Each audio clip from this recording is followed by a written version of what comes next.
ಬಳಪ ಹಿಡಿದ ಭಗವಂತ ಇರುತ್ತಾನೆ ನಮ ಸುತ್ತ ಅವತಾರ ನಾನಾ ರೂಪವೋ ಹಣೆ ಬರಹ ತಿದ್ದಿ ಬರೆಯಲು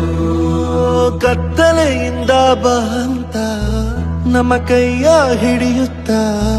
ಕರೆದೊಯ್ದ ಬೆಳಕು ತೋರಲು ಭಯವಾಗಿ ಗದರೋದು ನಮ್ಮ ಬೆಳೆಸಲು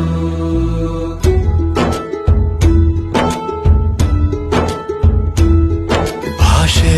ಅಮೃತ ಕುಡಿಸೋ ತಾಯಾಗಿ ಭಾಷೆ ಅಮೃತ ಕುಡಿಸೋ ತಾಯಾಗಿ ಭವಿಷ್ಯ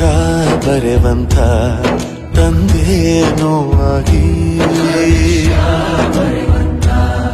ತಂದೇನೂ ಆಗಿ ಚಂದದ ಜೀವನನ ನೀಡಿರೋ ಗುರುಗಳು ನಮ್ಮ ಗುರುಗಳು